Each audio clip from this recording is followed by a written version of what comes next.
Urea కోసం పడిగాపులు కాస్తూ రోడ్డెక్కిన రైతన్నలకు మద్దతు తెలిపిన భారతీయ జనతా పార్టీ నాయకులు. మెదక్ జిల్లా రామాయంపేట పట్టణంలో గత నెల రోజులుగా ప్రాథమిక వ్యవసాయ సహకార కేంద్రం వద్ద, గ్లోమర్ సెంటర్ల వద్ద సమయానికి తిండి తిప్పలు లేకుండా బారులు తీరిన వ్యవసాయదారులకు మద్దతుగా భారతీయ జనతా పార్టీ ఆధ్వర్యంలో మండల అధ్యక్షుడు గొల్లపల్లి నవీన్ గౌడ్, రాష్ట్ర కౌన్సిల్ మెంబర్ రాగి రాములు, జిల్లా ప్రధాన కార్యదర్శి చిన్నమైన శ్రీనివాస్, మాజీ మండల అధ్యక్షుడు దయానందరెడ్డి, జిల్లా ప్రధాన కార్యదర్శి బానప్పగారి సుధాకర్ రెడ్డి, మండల ప్రధాన కార్యదర్శి దిలీప్ కుమార్, మండల ఉపాధ్యక్షులు వడ్ల శ్యామ్, లక్ష్మణ్, కిసాన్ మోర్చా మండల అధ్యక్షులు సంగయ్యలతో పాటు ప్రాథమిక వ్యవసాయ సహకార సంఘం వద్ద పడిగాపులు కాస్తూ వ్యవసాయదారులకు మద్దతుగా నిలిచిన భారతీయ జనతా పార్టీ నాయకులు అర్ధగంట పాటు రోడ్డుపై బైఠాయించి ధర్నాలు, రాస్తారోకాలు చేపట్టారు. TSG news, Ramayampet.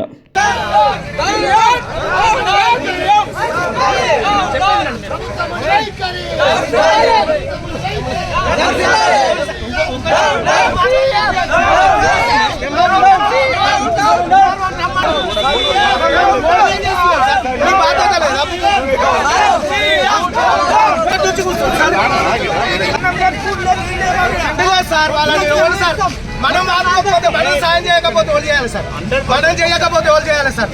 మనం చదువుకున్నాం సార్, మనం 10 మంది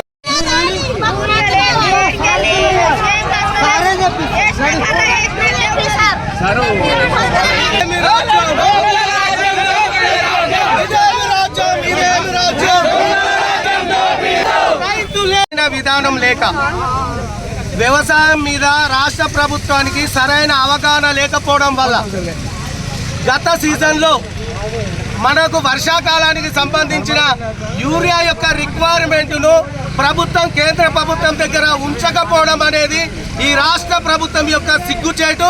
వాళ్ళ రాష్ట్ర ప్రభుత్వం ఖచ్చితంగా సీఎం ఆయన పదవికి కూడా రాజీనామా చేయాలి.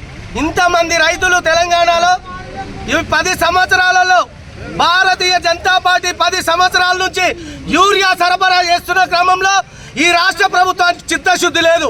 ఈ రాష్ట్ర ప్రభుత్వానికి ఈరోజు ఈ తెలంగాణ నట్టేట ముంచి రోడ్డు మీదకి తీసుకురావడం జరిగింది.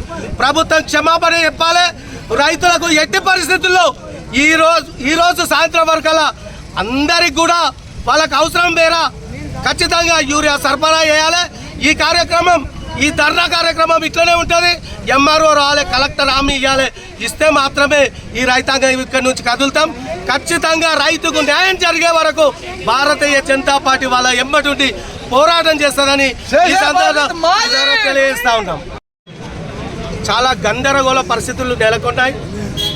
రైతులు రోడ్డు మీదకి వచ్చి వాళ్ళు పంటలు పండించి వాళ్ళు వేసి నెల రోజులు కాలేదు, వాళ్ళకి అవసరం ఉన్న యూరియా కోసం ఈరోజు మొత్తం దుకాణాల దగ్గర, మనము కోఆపరేటివ్ ఆఫీసుల దగ్గర ఆడవాళ్ళు, చిన్నవాళ్ళు చెప్పులు అన్ని పెట్టి కూడా పొద్దుటి నుంచి 2 రోజుల నుంచి ఇదే యూరియా కోసం పడగాపులు కాస్తూ ఉన్నారు.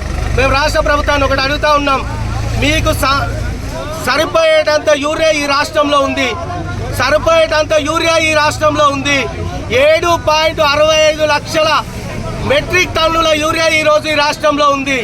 కానీ రాష్ట్ర ప్రభుత్వం మొండి వైఖరితోని, రాష్ట్ర ప్రభుత్వానికి సరైన ఆలోచన లేకపోవడంతో, రాష్ట్ర ప్రభుత్వానికి వ్యవసాయం మీద సరైన అవగాహన లేక, వ్యవసాయాన్ని పట్టించుకోలేక ఆ యూరియాను ఏదైతే ఇక్కడ పంపాలన్న దుకాణాలకు వాళ్ళు ఏదైతే రాష్ట్ర ప్రభుత్వం ఈరోజు వ్యాపారస్తులతో కుమ్మక్కై కృత్రిమ కొరత సృష్టించి మొత్తం రైతాంగాన్ని ఈరోజు రోడ్డు మీదకి తీసుకురావడం జరిగింది.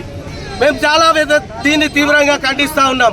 రాష్ట్ర ప్రభుత్వం వెంటనే స్పందించాలి. ఈ రాష్ట్రంలో వారం రోజుల నుంచి తిండి లేక, తిప్పలేక అక్క చెల్లెళ్ళు, రైతులు అందరూ ఈరోజు యూరియా కోసం రోడ్డు మీద తిరుగుతుంటే కూడా ఈ ప్రభుత్వానికి కరికరం లేదు. ఈ ప్రభుత్వాన్ని మేము అడుగుతా ఉన్నాం, మీకు సిగ్గుందా అసలు? మీ రాష్ట్రం మీకు అధికారంలో వచ్చేటప్పుడు ఈ రైతాంగం గురించి మీరు ఏం మాట్లాడారు? ఈ వ్యవసాయం గురించి మీరు ఏం మాట్లాడారు? మీ డిక్లరేషన్లో వ్యవసాయదారులకు ఇస్తాను ఏమిచ్చారని అడుగుతా ఉన్నాం. వ్యవసాయదారులను ఈరోజు రోడ్డు మీద తీసుకొచ్చి మీరేదైతే ప్రభుత్వం రోడ్డు మీదకి తీసుకొచ్చిందో దీని పర్యవసానం ఖచ్చితంగా ఉంటుంది.